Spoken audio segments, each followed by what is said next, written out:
Guys, welcome to my YouTube channel. Dan ini adalah video pertama aku di YouTube. Dan kali ini aku bakal sharing pengalaman aku bisa masuk ke Shopee dari mulai aku tes sampai dengan aku offering letter. So, stay tune. FYI aja, aku itu adalah lulusan tahun 2021, dimana aku itu baru beres sidang sekitar bulan Agustus. Kemudian aku wisuda di bulan Oktober. Dan aku itu sebelum ke Shopee sempat kerja di salah satu bank swasta selama 5 bulan. Dan sampai akhirnya aku resign, lalu aku terima penawaran dari Shopee. Nah, seperti yang kalian tahu kan, banyak banget tuh platform kerja yang dipakai sama Shopee untuk rekrut karyawannya. Dari mulai Calibri, kemudian Jobstreet, LinkedIn, dan juga website karir Shopee.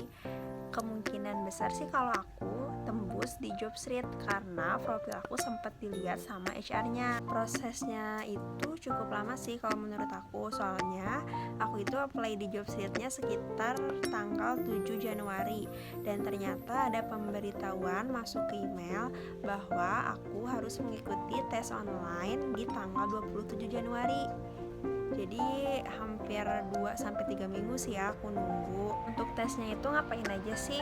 Kalau aku, karena aku itu bagian Business Development CTRM, jadi aku tuh cuma tes 1 kali, dimana tesnya itu aku dikasih soal matematika tapi berbahasa Inggris guys. Dan waktu itu soalnya pilihan ganda ya, aku lupa sih berapa soal, cuman aku rasa antara waktu yang diberikan dengan soal yang ada tuh cukup sih, jadi kita kayak nggak buru-buru banget saat ngerjainnya. Kemungkinan memang tiap bagian itu beda-beda sih tesnya, soalnya memang ada yang tes Excel juga, cuman untuk bagian aku sendiri, aku memang bener-bener cuman 1 kali tes, yaitu tes yang matematika tadi. Kalau ditanya tesnya susah atau enggak, kalau menurut aku susah sih, karena aku terkendala oleh bahasa Inggris aku tuh minim banget guys. Tapi aku paham sih sedikit-sedikit gitu, cuman memang kayak ragu aja. Dan aku tuh memang pesimis kalau aku tidak akan lolos guys. Tetapi di tanggal berapa ya aku lupa, pokoknya ada notif lagi tuh, notif email masuk kalau aku lolos dan di tanggal 31 aku harus interview dengan HR. Lanjut interview dengan HR. Di sini aku ngerasa banget sih kalau interview di Shopee itu adalah pengalaman yang baru buat aku.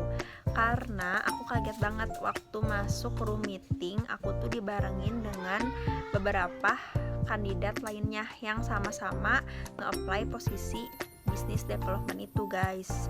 Aku lupa sih berapa orang, cuman kayaknya sampai deh 7 orang yang bareng aku saat itu. Dan waktu interview itu HR-nya ngomong full pakai bahasa Inggris, cuman waktu kita disuruh berbicara, kita bebas feel free untuk pakai bahasa apa, baik itu Indonesia atau Inggris. Dan HR-nya juga bilang kalau misalnya pakai bahasa Inggris itu tidak menambah nilai plus. Dan akhirnya karena aku yang sangat minim dalam berbahasa Inggris, jadi aku pilih pakai bahasa Indonesia. Terkait pertanyaan-pertanyaannya sebenarnya hampir sama sih kayak interview biasanya. Kita disuruh perkenalan diri, kemudian role play, dan apalagi ya aku lupa. Ya itu sih garis besarnya guys. Terus karena kita kan dibarengin tuh, jadi HR-nya tuh kayak ngomong, ayo siapa yang mau mulai duluan nih buat perkenalan diri.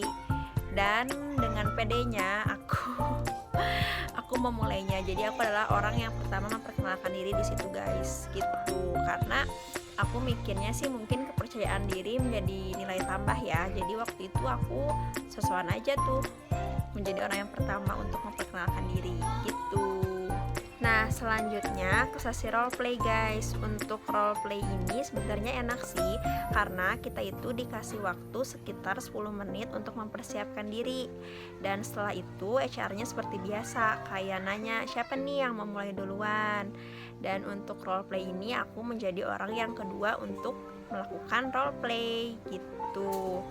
Terkait role play-nya ngapain sih? Nah, sebenarnya ini tuh bakal disesuaikan juga dengan posisi yang kita lamar. Dan jangan takut guys, karena nanti juga sebelum role play HR-nya itu bakal ngejelasin detail terkait job desk kita di sana. Dan nanti juga kita bakal dikasih arahan sih kita harus role play apa dan kayak gimana. Nah, kemudian setelah semuanya selesai, melakukan perkenalan diri dan role play, lalu diakhiri untuk sesi meeting hari itu. Kemudian setelah itu lanjut ke user kan, dan ternyata waktu tunggu aku dari interview HR sampai user itu cukup lama sih. Aku kira tuh bakalan gak lolos, tapi ternyata aku lupa, kayaknya sekitar di bulan Maret aku dihubungin melalui WhatsApp oleh salah satu HR-nya kalau ternyata aku lolos dan aku harus interview user gitu. Dan interview user ini dilakukan melalui online juga ya guys. Lanjut ke interview user. Nah, kalau ini tuh beda sama yang sebelumnya, dimana kalau untuk interview user ini memang cuman berdua antara aku dengan usernya. Dan untuk pertanyaannya apa ya, aku lupa sih. Cuman yang aku ingat waktu itu aku dikasih satu pertanyaan, tapi satu pertanyaannya itu berupa case guys. Jadi aku sebenarnya waktu jawab juga bingung sih, cuman aku tetap mengoptimalkan untuk bisa menjawab sebaik mungkin gitu. Dan gak lama kok, waktu interviewnya cuma sekitar 15 menit selesai waktu itu. Dan terakhir user aku tuh nanya apakah aku ada pertanyaan atau enggak. Dan akhirnya aku bertanya sih waktu itu. Aku bertanya apa ya? Setelah proses interview user selesai, aku merasa senang banget sih, karena itu kan adalah salah satu tahapan akhir dari proses rekrutmen Shopee. Kemudian gak lama dari situ ada email masuk dari HR-nya bahwa aku disuruh untuk melengkapi data. Dan setelah aku melengkapi data, masuk lagi email terkait dengan offering letter atau penawaran kerja guys, gitu. Dan terkait offering letternya, aku masuk dulu ke masa probation selama 3 bulan aku dikontrak.